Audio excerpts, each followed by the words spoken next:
अस्सलामु अलैकुम dear students. आज हम चैप्टर नंबर क्लास 10 फिज़िक्स के एमसीक्यूज सॉल्व करेंगे। इसका मतलब देखिए, नंबर 1 हमारे पास एमसीक्यूज है।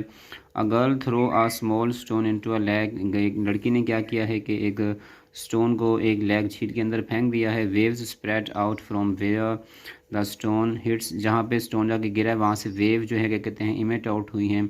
ठीक है, स्प्रेड हो रही, फैलना स्टार्ट हो गई हैं। The water and travel to the bank of the lake, मतलब उसके जो किनारों की तरफ जो है क्या कहते हैं, जो वेव जो हैं वो ट्रांसफ़र होना शुरू हो गई। The notice she notice that 10 waves reach the side. उसने नोट किया है, लड़की ने क्या नोट किया है, गर्ल ने, जो 10 वेव्स हैं reach the side of a pond in a time of 5 second. ठीक है, तो उसने नोट ये किया है कि 5 सेकेंड में 10 वेव्स जो हैं वो पास हुई हैं। What is the frequency of the wave, हम तो हमसे कहा जा रहा है कि इसकी फ्रीक्वेंसी मालूम करें।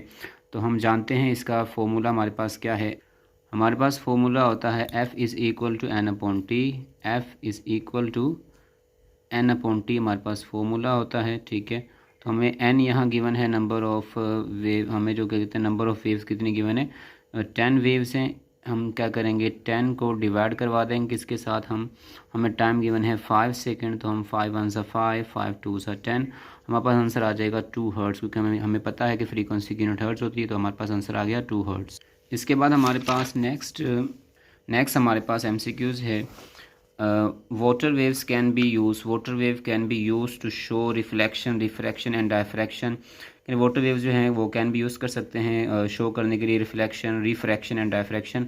For each of these which row shore whether और not the speed of water waves change. इसमें कह रहे हैं कि कौन सा, मतलब हमारे पास जो है ऑप्शन वो दुरुस्त है, कौन सा है जिसमें speed of water wave change होती है, किसमें नहीं होती। तो हमारे पास नंबर 1 यही, रिफ्लेक्शन में भी speed of water wave change होती है, रिफ्रैक्शन में भी चेंज हो जाती है, और डायफ्रैक्शन में भी हमारे पास जो है speed of water wave change होती है। इसका मतलब इसका राइट ऑप्शन है ए। नेक्स्ट हमारे पास है, the diagram show water wave that move more slowly after passing into shallow water. हमसे कह रहे हैं कि हमारे पास ये 4 डायग्राम गिवन है। हमने इन 4 डायग्रामों में ये बताना है कि वाटर वेव जो है वो स्लोली मूव करेगा after passing through shallow water. हमने इस चीज़ को चेक करके हमने ये बताना है, which diagram shows that happen, shows what happen to the waves, wave के साथ क्या हुआ, हमने ये बताना है। तो हम देखें इसको, इस एग्जांपल से समझते हैं। हमारे पास ये डायग्राम में देखिए बना हुआ है, हमारे पास ये डायग्राम है कुछ इस तरह से। देखिए हमारे पास अगर जो वाटर वेव्स है, हमारे पास डीप वाटर है, और जब हमारे पास ये डीप वाटर से हमारे पास जो वेव जो है शैलो में आएंगी, तो हमारे पास क्या होगा, इनकी जो क्या कहते हैं, ये क्या कहते हैं, इनकी जो डायरेक्शन है वो क्या हो जाती है, इनकी डायरेक्शन चेंज हो जाएगी। ठीक है, देखिए बिल्कुल ही पहले स्ट्रेट आ रही थी, यहाँ पर आकर तो क्या हुआ, इनकी डायरेक्शन क्या हो गई, जो वेव जो है वाटर के अंदर है, शैलो वाटर में आती जा रही है, उनकी जो क्या कहते हैं डायरेक्शन क्या होती है, चेंज होती जा रही है। और इनके बीच में जो डिस्टेंस है, डिस्टेंस भी इनके बीच में क्या है, इनके बीच में डिस्टेंस हमारे पास क्या है, सेम डिस्टेंस है। ठीक हो गया, तो यहाँ भी जो डिस्टेंस है वही डिस्टेंस यहाँ पर होगा।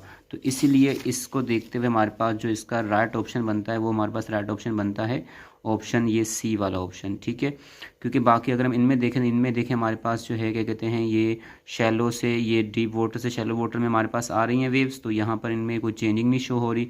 उसके बाद यहाँ देखें हमारे पास जो यहाँ पर है क्या कहते हैं, हमारे पास जो वाटर वेव्स हैं वो हमारे पास यहाँ से इस तरफ जा रही हैं, तो इनकी क्या कहते हैं, ये इस तरफ यूँ बेंड हो रही है, हालांकि इस तरफ बेंड नहीं होंगी, इनको यूँ इस तरफ बेंड होना चाहिए, जिस तरह के ये बेंड हुई पड़ी हैं। ठीक है, और यहाँ देखिए हमारे पास जैसे हमने पीछे डायग्राम में दिखाया, बिल्कुल ये बिल्कुल वही एग्जैक्ट पिक्चर है यहाँ पर। और यहाँ पर देखें इनमें क्या कहते हैं, बिल्कुल चेंज ही नहीं आया, बस इसमें डिस्टेंस में कम से ज़्यादा कर दिया गया। तो इसका मतलब हमारे पास जो इसका राइट ऑप्शन है, वो हमारे पास इसका राइट ऑप्शन है ऑप्शन सी। इसके बाद हमारे पास नंबर 4 है, the diagram shows a water waves approaching a barrier with a gap. हमसे कह रहे हैं, हम इसमें ये डायग्राम में चेक करके बताएं। ठीक है, कि ये जो डायग्राम है वो शो कर रही है अ वाटर वेव्स को अप्रोचिंग अ बैरियर। हमारे पास ये बैरियर है, उस बैरियर पे क्या हो रहा है, वाटर वेव्स वहाँ पर अप्रोच कर रही हैं विद अ गैप के साथ, बीच में इनमें गैप है। ठीक है, the wave reach point P, wave जो है इस पी पॉइंट पर रीच करेंगी। ठीक है, what is the name of the effect, that cause the wave to reach point P. कह रहे इसमें से जो इफ़ेक्ट होगा उसका नेम बताना है हमने। उस इफ़ेक्ट का नेम हमारे पास आता है डायफ्रैक्शन। इसको हम डायफ्रैक्शन कहते हैं कि जब यहाँ पर वेव्स आके इस बैरियर से टकराएंगी तो फिर जब यहाँ से पास होंगी तो हमारे पास जो है वेव जो है वो डायफ्रैक्ट हो जाएंगी। ठीक है, इसको हम इस डायग्राम से भी आप इसे देख सकते हैं, जैसे हमें यहाँ पर हमारी बुक में करके दिखाया हुआ है। ये देखिए हमारे पास डायफ्रैक्शन ऑफ वेव्स हैं हमारे पास। ठीक है, यहाँ पे इन्होंने यहाँ पर बैरियर अप्लाई कर दिया गया है। ये एक बैरियर, इन्होंने दो बैरियर यहाँ पर अप्लाई कर दिए गए। ठीक है, तो ये जब इन्होंने बैरियर अप्लाई किया यहाँ से वेव्स आए तो यहाँ से वेव जो है क्या हो गई, यहाँ से वेव डायफ्रैक्ट होती जा रही हैं। ठीक है, तो ये हमारे पास है diffraction of waves.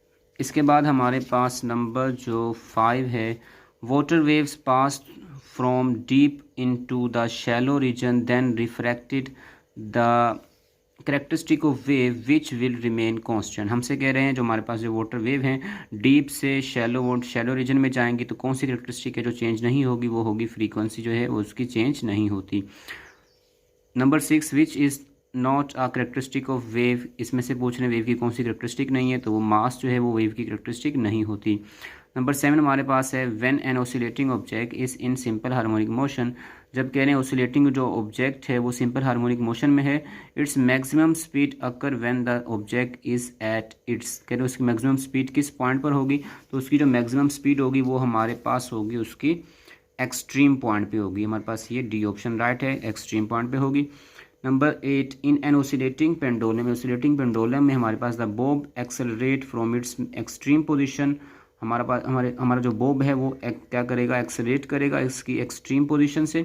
Due to किस वजह से वो एक्सेलरेट करेगा, वो इनर्शिया की वजह से एक्सेलरेट करता है। ठीक है, in the ball and bowl system the mean position is at. हमारे पास जो मीन पोजीशन है बॉल और बाउल सिस्टम में वो हमारे पास सेंटर ऑफ बाउल में होती है। Number 10 oscillation are damp due to the presence of. हमारे पास जो डैम्प ओसिलेशन होती है वो किस वजह से होती है, फ्रिक्शनल फोर्स की वजह से हमारे पास डैम्प ओसिलेशन होती है, क्योंकि डैम्प ओसिलेशन कहते ही ऐसी ओसिलेशंस को हैं जिसमें फ्रिक्शनल फोर्स पाई जाए। तो उम्मीद करते हैं आपको इस चैप्टर के एमसीक्यूज समझ आ गए होंगे। स्टूडेंट्स अब हम चैप्टर नंबर 11 के एमसीक्यूज को सॉल्व करते हैं।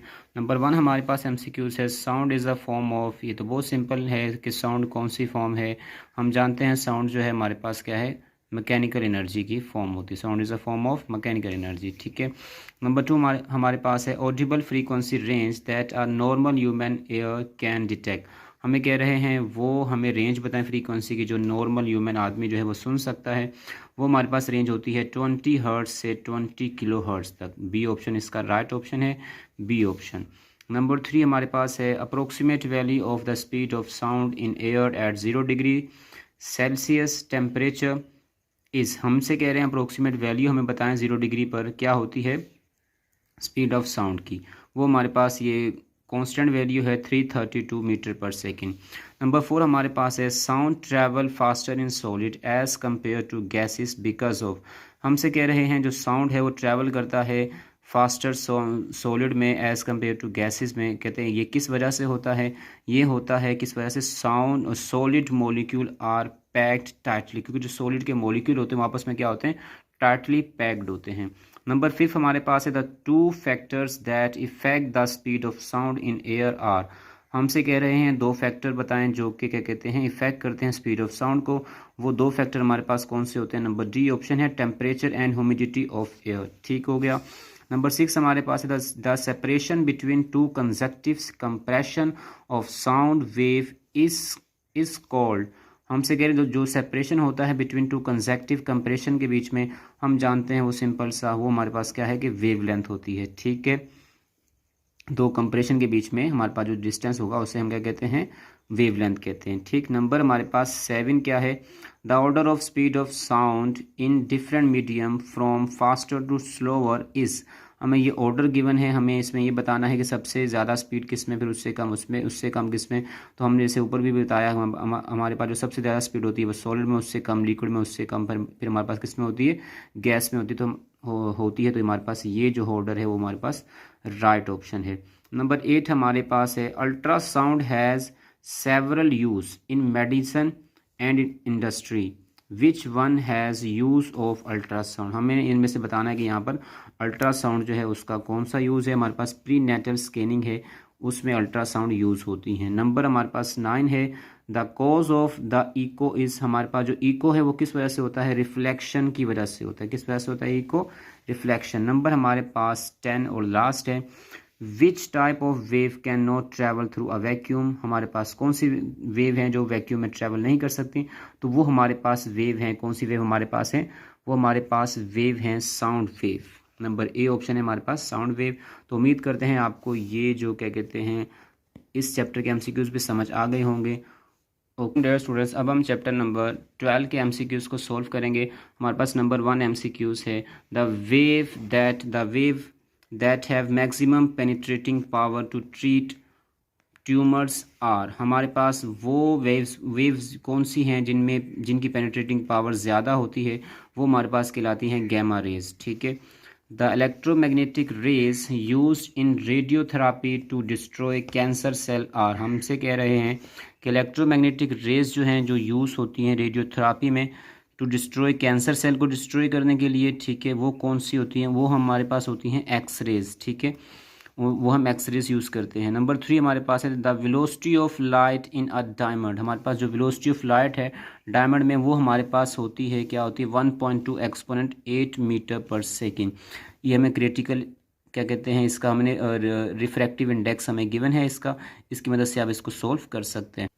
हमारे पास नंबर 4 है, the group containing only electromagnetic wave, हमसे कह रहे हैं कौन सा ग्रुप है इनमें से जो इलेक्ट्रोमैग्नेटिक वेव जो है कंटेन करता है, वो हमारे पास नंबर 1 है, light wave, radio wave, microwave. ये तीनों जो है हमारे पास क्या कहते हैं इनमें इलेक्ट्रोमैग्नेटिक वेव जो है कंटेन की जाती हैं। ठीक है, बाकी जिसमें साउंड आ गया वो उसमें क्या कहते हैं इलेक्ट्रोमैग्नेटिक वेव नहीं होंगी। नंबर 5 हमारे पास है, the list that shows electromagnetic waves in order of an increasing wave length, हमने इसमें लिस्ट का नाम बताया जिसमें हमारे पास क्या हो रहा है, हमारे पास जो इलेक्ट्रोमैग्नेटिक वेव है वो क्या हो रही है, इंक्रीज हो रही हैं। ठीक है, वो हमारे पास लिस्ट है। नंबर 1 ए हमारे पास है क्या है, microwaves, X rays, gamma rays. Number 6, the type of electromagnetic wave used in security scanner at night is, हमारे पास वो कौन सी क्या कहते हैं वेव है जो हम सिक्योरिटी स्कैनर पर के तौर पर यूज़ करते हैं नाइट में, वो हमारे पास होती हैं इंफ्रारेड वेव्स। नंबर ए।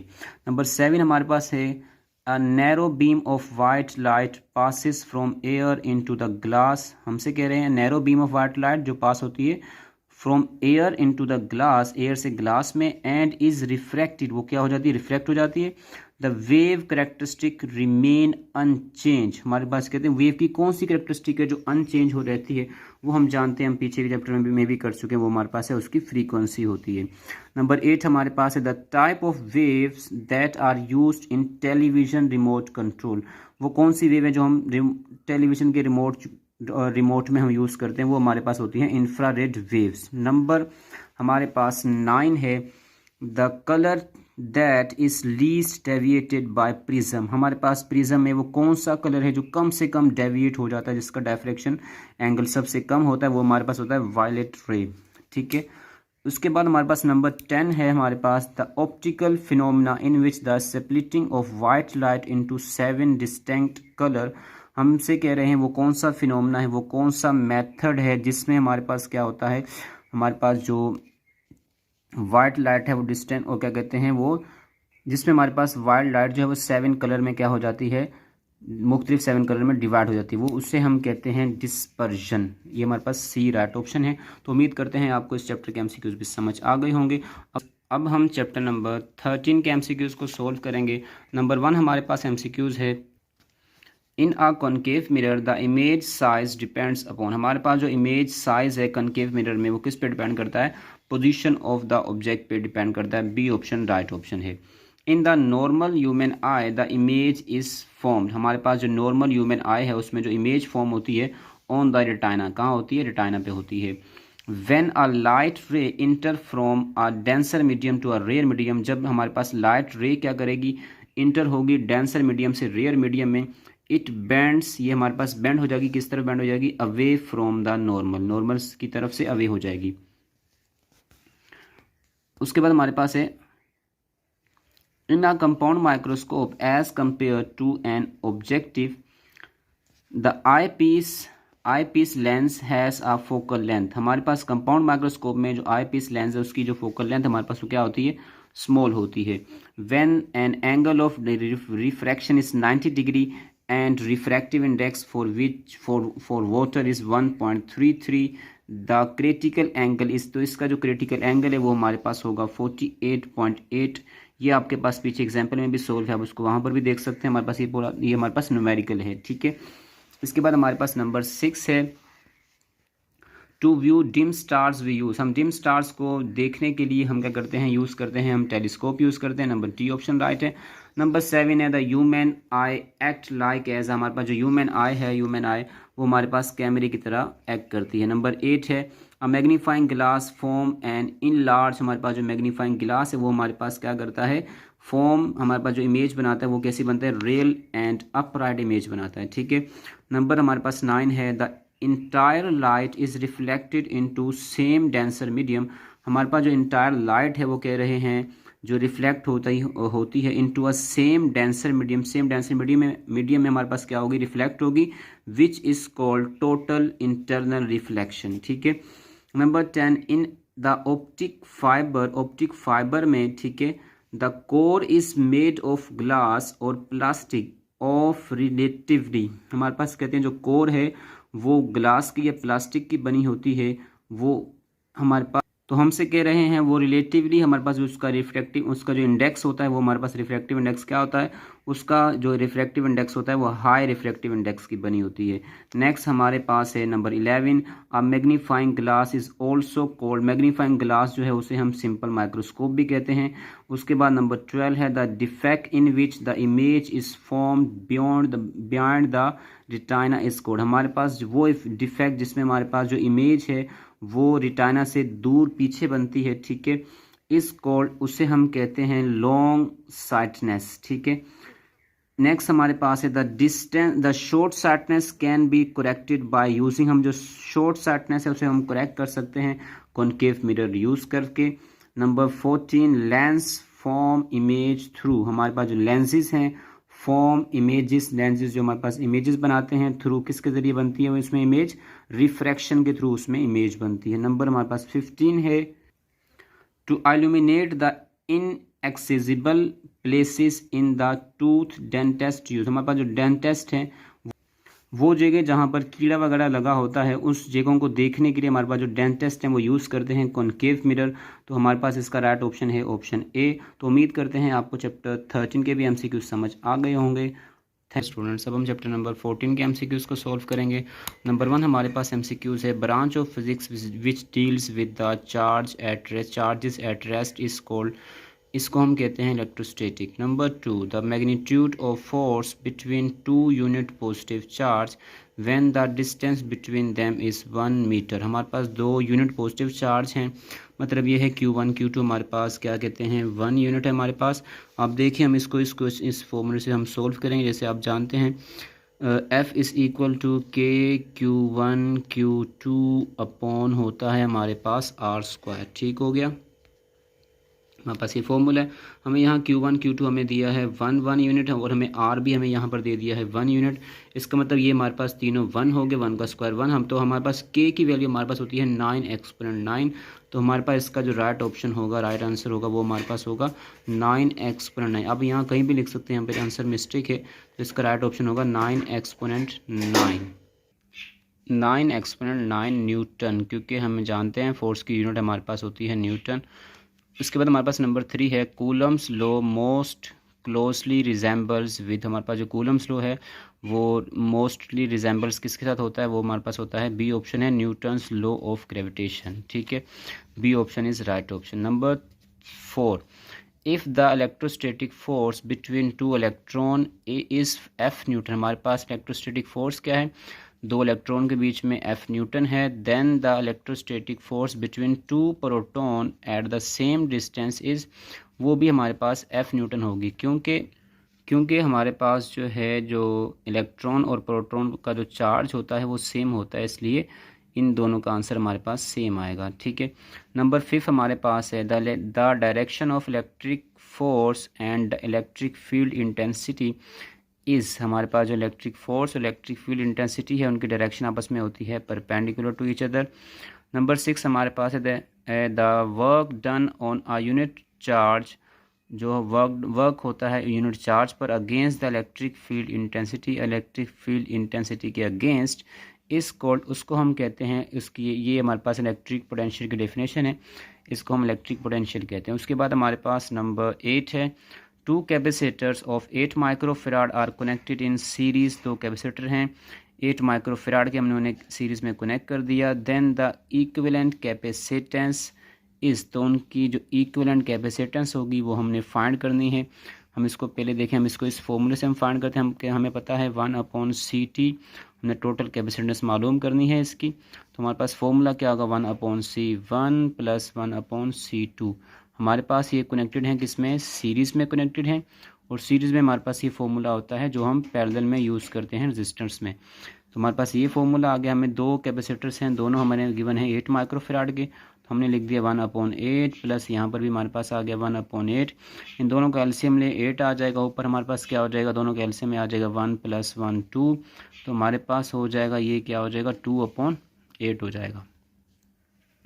तो 2 1 ज़ा 2, 2 4 ज़ा 8, हमारे पास आंसर आया है 1/4। तो हमारे पास यहाँ पे राइट आंसर है हमारे पास 1/4 माइक्रोफेराड। ठीक है, हमारे पास राइट ऑप्शन है नंबर ए। नंबर 9 हमारे पास है the presence of dielectric between the plates, हमारे पास कह रहे हैं जो प्रेजेंस ऑफ डाइलेक्ट्रिक है दो प्लेट्स के दरमियान, parallel plates of capacitors, the capacitance of capacitor क्या हो जाएगी। हमसे कह रहे हैं कि हमारे पास जो कैपेसिटर की प्लेट के बीच में हमने मीडियम यूज़ किया वो हमारे पास डाइलेक्ट्रिक है, तो हमारे पास कह रहे हैं जो कैपेसिटेंस है वो क्या हो जाएगी कैपेसिटर की, हमारे पास कैपेसिटर की कैपेसिटेंस इंक्रीज़ हो जाती है अगर हम डाइलेक्ट्रिक मीडियम यूज़ करें तो। ठीक है, if the area of parallel plate capacitor is double, अगर हम क्या करें एरिया जो है पैरेलल प्लेट कैपेसिटर का डबल कर दें तो जो उसकी कैपेसिटेंस है वो भी हमारे पास क्या हो जाती है डबल हो जाती है। तो इसमें जो ये जो दो ऑप्शन लिखे हुए हैं डबल या इंक्रीज 2 टाइम, जो दोनों ऑप्शन हमारे पास दुरुस्त हैं, यहाँ पे 2 टाइम लिखे हुए हैं। ठीक है, उम्मीद करते हैं आपको इस चैप्टर के एमसीक्यूज़ भी समझ आ गए होंगे। थैंक यू, अल्लाह हाफिज़।